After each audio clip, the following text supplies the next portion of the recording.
I was recently interviewed by Amy Evans, host of Women in Sales Leadership podcast. It's a podcast that focuses on women leaders who have interest in anything related to professional success, sales, leading teams, and that sort of thing. And what was unusual for Amy is she included an interview with me about relationships. I thought it was a really good conversation. She asked me wonderful questions, and I shared a lot about how I came to be doing the work that I do, who it's for, and a lot of particularities about different kinds of relationships and how to up-level your communication. And then at the end of the interview, she zeroed in on money and how to navigate things when a woman earns more than her husband, something which is extremely common. And in some couples, it's no big deal. They're very collaborative. And in other couples, it's a source of complication for one or both of them. The interview is longer than my podcasts tend to be, but I think you're going to find it worthwhile to listen to the whole thing. Dr. Alexandra Stockwell, I think I told you this before. I really have been looking forward to this conversation for a while. And the reason for that is I know this is true because I dealt with this. So many women have spent years really excelling in leadership roles. And sometimes what's going on truly when they get home is that there's this quiet struggle behind the scenes in their relationships, in their marriages, in their partnerships. And when I found you and I listened to your book, Uncompromising Intimacy, I found myself just identifying over and over again with the stories that you shared. I just was like, she's talking about me. I did that. So I would love to get to know you through some questions. First one I have for you is, you grew up a child of divorce, right? Yes, I did. How did that shape your views on love and partnership? You know, it's very beautiful how you asked that question. I don't think I've been asked that maybe ever, despite, as I was saying earlier, being interviewed about 400 times. It's hard to convey how deeply my attitudes about love and relationship were shaped as a result of being a child of divorce because I just didn't know anything else. But I'll begin by describing that when I married my husband, he and I were very much in love. His parents divorced when he was 6, mine when I was 9. We loved one another so much. There was no external indicator of concern. And yet, even on my wedding day, I fully presumed that we would get divorced. It was like inside I had two voices, two attitudes, two sets of feelings that were blended very harmoniously. They both genuinely felt like me. But on the one hand, I thought, this is the love of my life. I adore him. I look forward to growing with him and building a life together. And on the other hand, even though there was nothing wrong, I just assumed that we would get divorced because I didn't really have any internal reference point. And somewhere between 10 and 15 years of marriage, I kind of had this basic aha that no one else knew what was happening inside me, but I kind of felt like I was hit by a 2x4. And I thought, maybe we won't get divorced. Now I've been married 29 years and I feel really comfortable knowing that we won't be divorced. And I'm not anti-divorce, just to be clear. However, the phase from being sure we would get divorced to my current experience was thinking to myself, well, we might get divorced, but it's definitely not certain. And I need to stop thinking that. Wow. Now, another piece to your question is that when I had this thought to myself, maybe we won't get divorced, it inspired me to really prioritize my many questions about how do we create a fantastic marriage. And I've come to understand, and this is a phrase that is in multiple locations on my website, that having a fantastic relationship is a learnable skill. But when it comes to relationships, how we are in our body, how we are with someone else's body, how comfortable we are with communication, how self-expressed we are courageous enough to feel, where vulnerability weaves into our presence in intimacy. That is all learned through modeling, unless we make a point of learning, finding a teacher, a book, a podcast, a coach, a therapist, a training, whatever it is, and specifically learn how to have a fantastic relationship. And I have so many clients, particularly men who have backgrounds in STEM or tech or, who've done a lot of learning, say, why isn't this taught in schools? Mm, now So that's something. that's my initial answer to how being a child of divorce influences my views about love and relationship now, because the bottom line is that it resulted in my feeling fairly cynical. I don't have a cynical personality, but what I've just shared began as a cynical attitude, and it has inspired me to really codify. I remember when my husband said to me, I just wish I had a manual so I would know how to be successful with you. And I have taken that seriously. And so I think of my work as a kind of cumulative living manual. And the good news is that whatever you want to experience, you can learn the skills so that you do experience it. Okay. So from what I could gather, you focus your practice and your serving really high functioning, career driven couples. That is correct. The way I usually describe it is couples who know how to make things happen in other areas of their life. They're used to feeling competent. It's really confronting not to know how to make things happen in intimacy and in the bedroom. And so there are just the challenges of communication, intimacy, and sex, but it's layered over with the confronting feeling of incompetence, which is not typically part of the ambitious, driven, successful person's experience in life. Yes. So one of the things that really is so powerful for me was that you described these 4 different types of relationships. And I was hoping you could walk us through them. Yeah, absolutely. Although before I do, I just want to share a story, which is the very first couple that I coached. And I work with couples who've been together for a while, and they're having conversations with me that they often haven't had with anybody else or with one another. So it's I'll say sacred work. The point is that I am very respectful and set up the containers so they can be comfortable, meaning I set the sessions up so that they don't need to perform to be in a session with me. I think having that mirror held up, whether it's because our spouse graciously or not gives us feedback, or because we have a window into something another way, it is confronting, and it's such a necessary awakening. To me, and this is what's so many, executive women, women in leadership with, highly educated, high functioning, they're out there leading, managing teams all day, every day. They would never speak that way to anybody.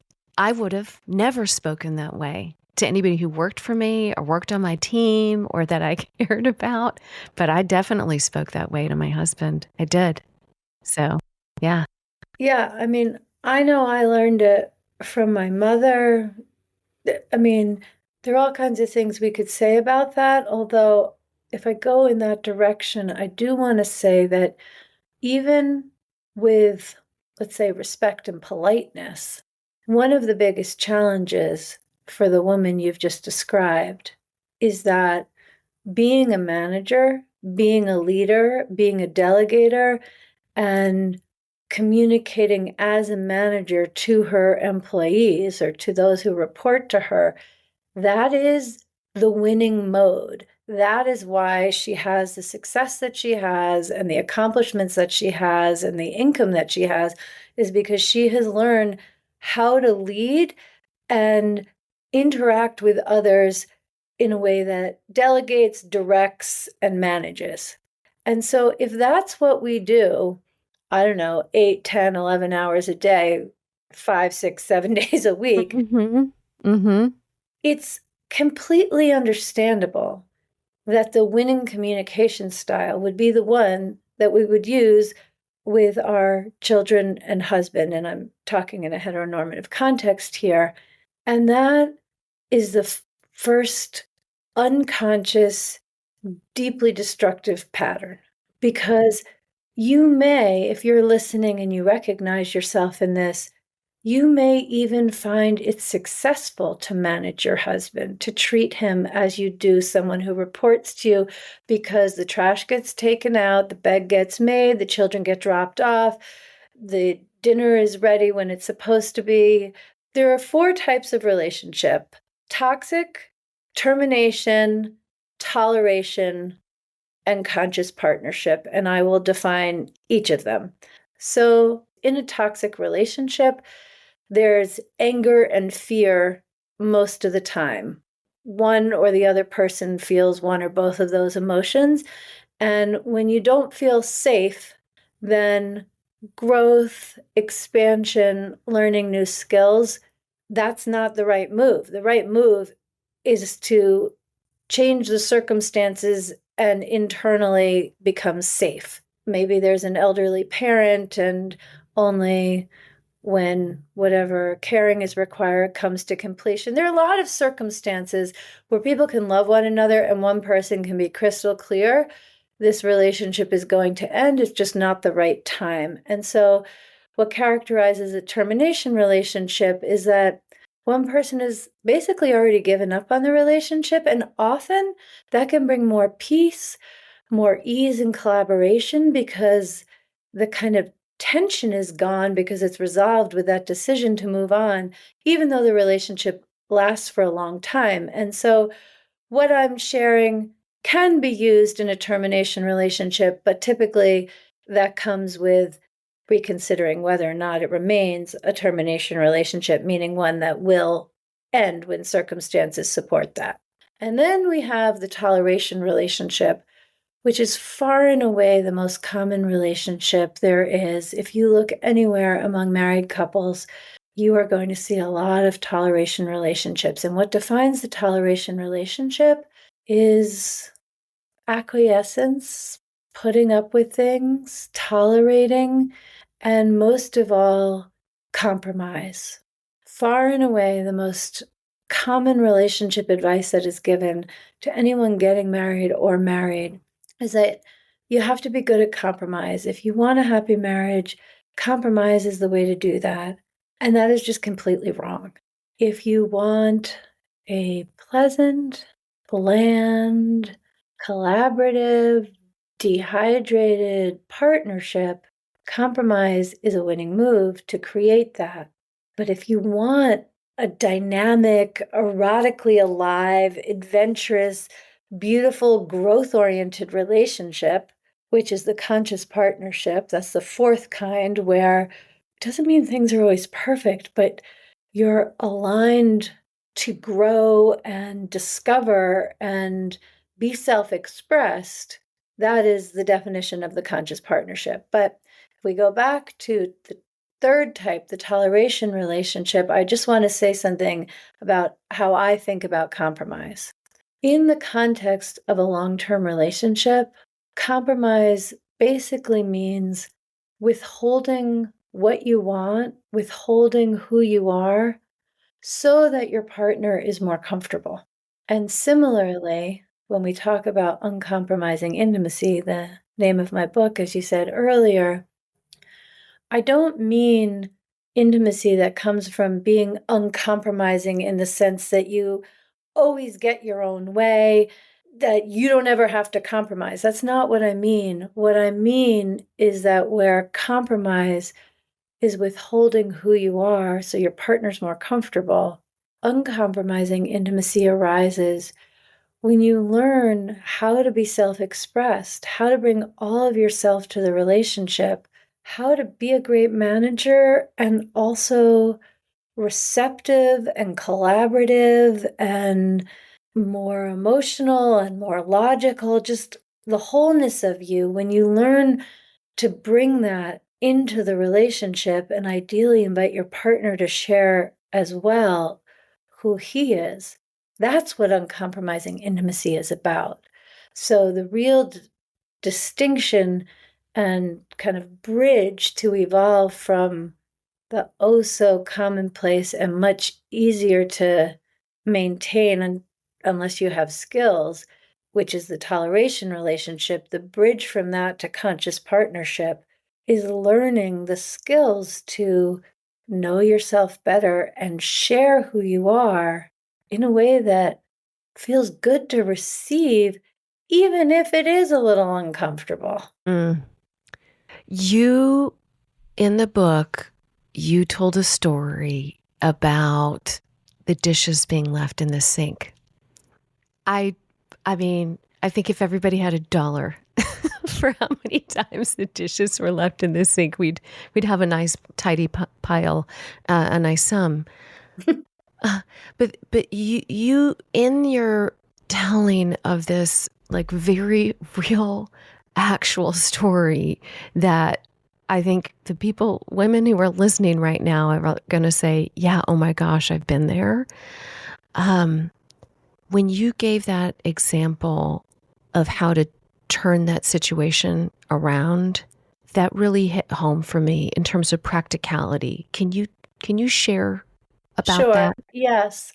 So the setup is that maybe I have an early work meeting, or maybe I've had a long day and I'm exhausted. I need to go to sleep. Whatever the context is, I have a conversation with my husband, and he says he'll clean up the kitchen and do the dishes. And so I wake up the next morning and the dishes are in the sink. He hasn't done what he said he would do. Yeah. And in that moment, I don't necessarily feel like I have a lot of choices, but I do. And I have made every one of the things and every one of the choices I'm about to say. The point is that there are all these different ways to handle this, none of which results in feeling more connected with my husband. Yeah. Most of them result in the dishes being done, but none of them result in me feeling more connected with my husband. And in fact, they all result in my feeling disconnected, and then I need to get over it, or someone needs to apologize. And maybe it happens right away in some marriages. Maybe it takes 4 days. Like, it's a mess. So this is the situation in which the tool I reach for is making a vulnerable communication. And there are a few ways, a few steps to doing that. So, regardless of who ends up doing the dishes, I want to put some attention to what this actually meant to me. And then I want to make a communication with my husband. And the first thing to do is to say, I have something vulnerable, or I have something meaningful I want to share with you. Are you available to hear it? And in order for that to happen, I need to communicate this to you. And he's going to say, okay, or just listen. He doesn't need to, there's no particular script for him at this moment. And then I'm not going to say, I'm really angry you didn't do the dishes. It's so hard to not do that. Even when it's true. Although you shouldn't be making a vulnerable share if you're still running a lot of anger. You've got to calm yourself down in order for this to go well. Otherwise, it doesn't really matter what you say. You could have the most amazing eloquence, and he's just going to respond to the fact that you're angry. So you really do need to take responsibility for your own feelings and get to the tender thing underneath, which is almost always there, and we rarely look for it. So let's see, if I really put myself in that situation, what I would end up saying, instead of I can't trust you, or like, that might be the thing to say, but what I want to emphasize is that in the vulnerable share, it's actually not about him. It is not feedback on his behavior. It's a sharing of the impact on me. And for me, when my husband says he's going to do the dishes and then they're still there, what I would be saying is, when I saw the dishes in the sink this morning, my heart sank and I felt taken for granted and unloved. And my goal is not for him to feel badly, it's for him to see me. Like, this is where uncompromising intimacy is cultivated. This is a place where compromise is definitely easier. Not saying that so neither I nor my partner are uncomfortable and just getting over it or getting pissed that the dishes were there. Like, that's actually the easier move. But the more transformational move, which creates more intimacy and more passion in the relationship, is to look at what actually got hurt under all your competence and all your defenses. And for me, one of my go-tos is that I just don't feel loved. I'm not saying that that's a universal response. That's my response. And we all need to discover, like, what's the core thing that gets hit. I'm unlovable. I don't feel loved. I'm a failure. Whatever it is, like that, I don't want to minimize the journey in discovering what is underneath when we peel off the reactive layers. But for me, it's often that I just feel taken for granted and I don't feel loved. And my husband, who may have just forgotten or may have fallen asleep on the couch because he too was tired, or any number of things, he never intended for me to feel that way. This is why it's really great that you brought up the different kinds of relationships, because in a toxic relationship, then this wouldn't be true. And that's why I don't suggest this kind of communication in a toxic relationship. But where there's love and companionship in a toleration relationship, he would never know that impact if I don't tell him. Mm. And notice as I'm doing this, my tone of voice, my presence, I'm not even blaming him for my feeling that way. I'm just sharing that that's how I felt. And honestly, when you use these skills that I'm referencing and demonstrating right now, then there's more closeness as a result, and more connection, more intimacy that builds as a result of my sharing something like this and feeling seen by him and embraced, either literally or just metaphorically, by him, such that we feel closer. Erotic energy is going to flow more freely after that kind of an intimate moment. And in the end, I've had some crazy situations where I've been glad he left the dishes in the sink, because we never would have had that moment if I didn't feel hurt. And sometimes it's cause hurt to him. That's often harder. So it's often easier to feel hurt than to cause hurt and not know what to do about it for many of us. But anyway, the connection that comes through genuinely sharing with simplicity and without blame. I really want to emphasize what even though I'm saying many sentences to create context, what I actually shared with my husband is quite simple, and there's no blame in it. And the way I get to something simple is by really looking inside, journaling, reflecting, being in the shower, thinking about it. So I'm not just going from seeing the dishes in the sink to a communication with him, which is going to be reactive. I am getting to know myself better and what my experience is, and then sharing it with him so that these countless kind of mismatched moments with varying intensity and emotionality attached all can serve to create more connection, more intimacy, more safety, more being seen, received, and loved. Mm. Everything you just described, Alexandra, is the recipe that leaders learn for how to give feedback and, challenging feedback. Different companies, different places call it different things, but, you're having a critical conversation. What you just described was like, make sure that you're not having that conversation in the heat of the moment when emotions are running high. give yourself time and space to process what was the real impact for you, and be able to communicate that impact of whatever it was. But it's so funny how we can do that in an office or when we're leading teams of people. When it comes to this person that we share our life with, we've built a family with, somehow that learning just like vacates as soon as we log off of the computer or get home from the office, and to be reminded of the power of that kind of communication. Yeah, it's not because we forget what we know in our intimate relationship. I think part of it is that we learn about intimate relationships when we're children.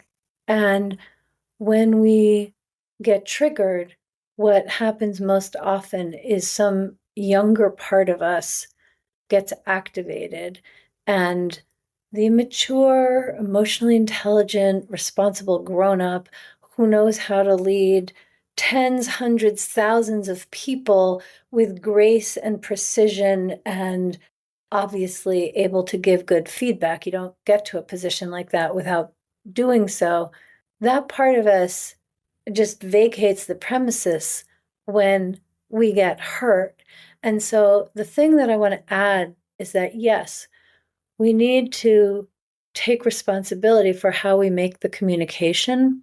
But in many ways, what's even more empowering and transformational is to take responsibility to figure out what the real problem is for me. Because it's never that the dishes weren't done, even though it can feel like it. It's something that's more tender and not necessarily accessible in the heat of the moment. It requires some personal inquiry. And in my opinion, when we take responsibility for our own experience, like excavating what's underneath, and that's a process that becomes more and more efficient the more we do it. When we do that, making the communication responsibly to someone else, in this case, a spouse, is actually much easier and takes a lot less willpower, because the important thing is to know what's really happening inside me. That, yes, it was triggered by my husband, but it wasn't like the nature of my response is not on him. That's mine to understand and work with. And so when I take responsibility for identifying what my experience actually is, then I can communicate about it in a responsible way, in the sense that you just described. So here's one of the things that's been on my mind, because, I've had certainly my experience with a marriage. And I'll tell you, one of the things that was really challenging for me was I knew things weren't working for a very long time. And we tried all kinds of different things, therapy, all this stuff. What happened was I I was the one initiating those conversations. And I'm wondering, what would you say to the women who feel just exhausted from feeling like they're the only one who's committed to driving change and growth in their relationship? Well, first of all, that's real.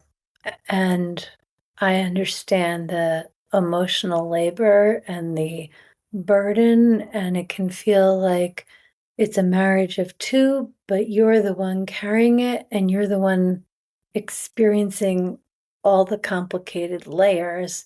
It can feel incredibly isolating.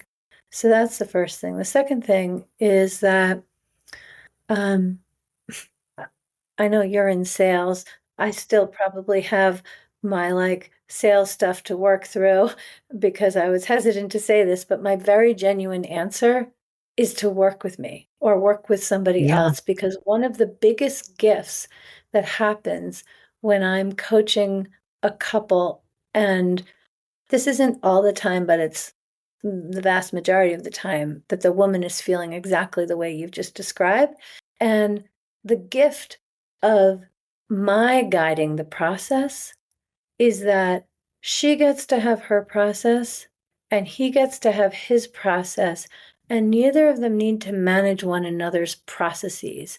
Like she gets to be messy. One of the things about what you just described is it puts a lot of burden on the woman to um, be just the right amount of cautious and honest and not push too hard or he's going to shut down. And how do you inspire him without just erupt? Like it's a very intricate, exhausting dance. And that particular music just completely stops when you work with someone who understands the dilemma. And then what a gift for the woman in a couple who works with me. She can be bratty, she can be resentful, she can be messy, and it's fine. It's not going to derail the process. In fact, when she's real, it enhances the process in a way that I hope makes sense to anyone listening to this conversation, because that's a version of uncompromising, not to be bratty and resentful indefinitely, but that is part of it rather than always having nicely polished kind of sheen on things. So that really is the most effective answer that I have to the question that you've just asked. Because, and let me also say that I've had a lot of women reach out to me and say, we really need to work on our marriage, blah, blah, blah, blah, blah, is not working. And my husband won't participate. Like, either he says things are fine, or he's not into personal growth, or any version of that. And I say, okay, don't ask him to commit to couples coaching, to relationship and intimacy coaching. Just ask if he'll commit to a 15-minute conversation with me. 100% of the time, when the man is willing to have a 15-minute conversation with me, he then says, okay, let's try this. One of the things that happens in that conversation is that he can feel I have his back too. Mm. Like when I coach a couple, I almost never say this, and I've never said it on a podcast, but I really think of the relationship as my client, as opposed to being her spokesperson or his spokesperson. And he can feel that I'm not going to proceed in the coaching, even though he may have heard for months or years, sometimes more than a decade, her listing out all of his inadequacies and ways that he's not showing up and things that he's not doing properly for the health of the marriage. And he knows after 15 minutes of speaking with me that I'm not going to just continue that narrative. Like, there's no relationship where it's all his fault, even Mm. though that's how the narrative often develops in the context that you've described, where she's the only one who's motivated for personal growth. And I'll just say one more thing about that, which is that being motivated to grow and change looks different for different people. So for a woman, it might be that she goes to yoga and participated in some kind of a leadership circle and I don't know what, like, or read a particular book and it just really lit her on fire. There are a lot of different ways it can happen. That doesn't mean, even if you're more advanced, further along in the journey than your husband, it doesn't mean that his growth and learning is going to have the same flavors. And I think that's so important that we accept that growth and transformation does not happen the same way for our husbands as it does for us. Now, it happens for us in all kinds of different ways, but I'm talking within a couple, that is true. So I'm coaching a couple right now. She goes to all kinds of like transformational ceremonies where there's an altar with different things from nature and someone with a drum and maybe some kind of humming, and each woman shares and they each cry, and this is a source of incredible inspiration and meaning for her. And he likes to play 9 holes of Of golf. course he does. But it's not because he's checking out. There are a lot of different ways to play 9 holes of golf, but for him, that is his time in nature. That is his time where he can think and just have the quiet. And when she judges him for not going to men's circles the way she goes to women's circles, so he must be less than from a growth standpoint, well, that is not a narrative that I support when they coach with me. Mm. Oh my gosh. Wow. Wow. Okay. So I want to get to one thing. You said this before we started the show, and it's just there. So many of these professional women today are out earning their husbands significantly, not a little, a lot. Yeah, you may know this data better than I, but I want to just like outline a few facts Mm-hmm. for our conversation. Yeah. One thing, because I just looked up the statistics this morning, that 45% of women out earn their husbands. And among the relationships where the woman out earns the man, 46% of them separate. Mm.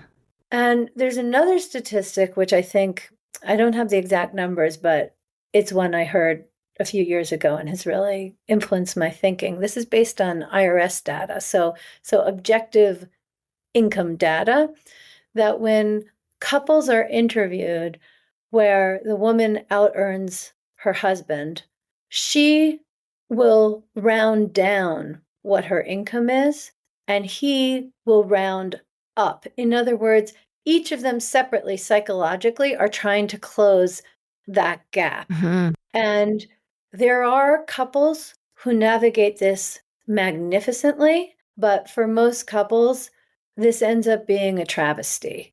And the answer is not, in my book, ever that she earns less or that she dumbs down or in any way compromises in order to make him feel better in terms of not taking the promotion or the title or whatever. Because when this is done well, this particular disparity, there's no reason for it to be such a source of conflict, although it often is. Yeah. The way that you hold space for couples to really rediscover and create this conscious partnership that you talk about. I can't think of a person that I know, man or woman, who doesn't really want this in their hearts. They long for this type of growing, committed, safe, vulnerable, intimate, hot sex. Yes. Well, I just want to say thank you again for being in the conversation today. I'm glad you heard that whole conversation with Amy. I loved having it, and I'm glad you could hear it. And if you want more of the same kind of content, by all means, read my book. It's called Uncompromising Intimacy, and you can easily find it on Amazon or Audible, read by yours truly. The link is in the show notes, but it'll be very easy for you to find it on Amazon.